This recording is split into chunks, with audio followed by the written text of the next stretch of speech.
J'étais enfin arrivé. Yang Kai se tenait à l'entrée d'une grotte cachée, son ouverture dissimulée par un rideau de lianes en cascade.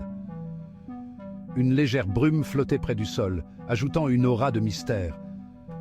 Alors qu'il écartait les lianes, une vague d'énergie la submergeait. L'air à l'intérieur de la grotte vibrait d'une vitalité qu'il n'avait jamais ressentie auparavant. C'était l'énergie du monde, plus dense et plus pure que tout ce qu'il avait pu rencontrer à l'extérieur. Cet endroit était un paradis pour un cultivateur. Je pouvais sentir ma propre force entrer en résonance avec la puissance de la grotte. Une vague d'excitation me parcourut. Cette grotte cachée était un lieu d'immenses possibilités, une chance de pousser ma cultivation vers de nouveaux sommets. Je savais que je devais en tirer le meilleur parti.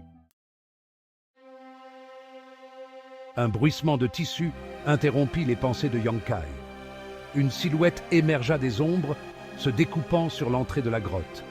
C'était Lan Shudi, ses robes azur flottant derrière elle comme des ailes de papillon. Elle se déplaçait avec une grâce naturelle, ses yeux scrutant la grotte avec une aisance experte. Son regard, perçant et vigilant, se posa sur Yang Kai. Une lueur de reconnaissance traversa son visage. « Tu es là !» Ce n'était pas une question, mais une constatation. Lan Shudi dégageait une aura de confiance tranquille, une autorité naturelle qui attirait l'attention.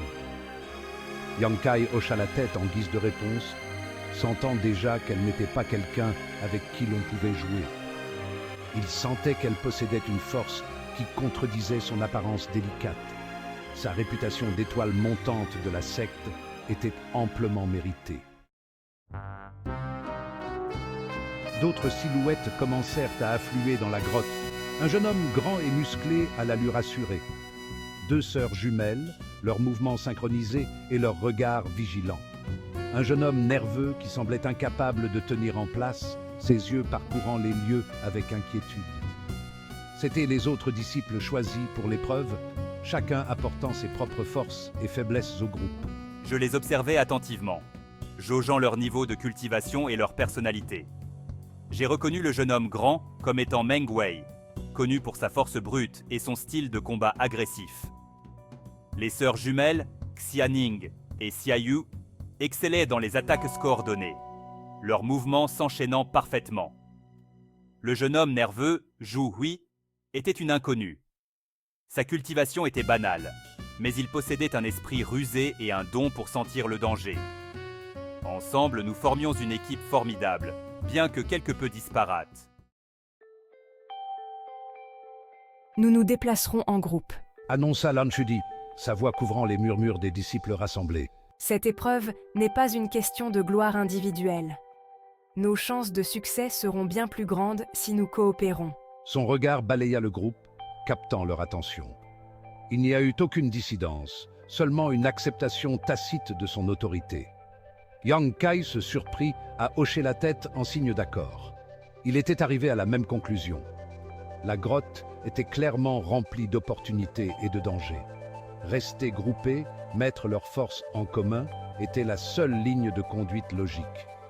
Il regarda Lan Shudi prendre naturellement les commandes, attribuer les rôles et définir leur stratégie initiale.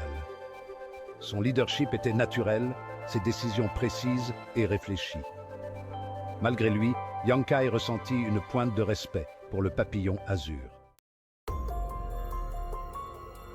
Le chemin qui les attendait était périlleux. Le sol de la grotte descendait en pente douce, serpentant dans l'obscurité. Des rochers escarpés jaillissaient des murs, menaçant d'accrocher les vêtements ou la peau. L'air se chargeait d'humidité, rendant la respiration difficile. Chaque pas était un test de force physique et mentale. Lan Shudi ouvrait la marche, ses mouvements fluides et gracieux, même dans l'espace restreint de la grotte. Meng Wei la suivait de près, son physique imposant dégageant une présence rassurante. Les sœurs jumelles, Xianing et Xiayu, se déplaçaient avec une grâce synchronisée, leurs dos collés l'un à l'autre, tandis qu'elles scrutaient les alentours à la recherche d'un danger. Zhu Hui flottait nerveusement à l'arrière, les yeux écarquillés par l'appréhension. Yang Kai suivait le groupe, ses sens en alerte maximale. Ils pouvaient sentir l'énergie du monde tourbillonner autour d'eux, se renforcer à mesure qu'ils s'enfonçaient dans les entrailles de la Terre.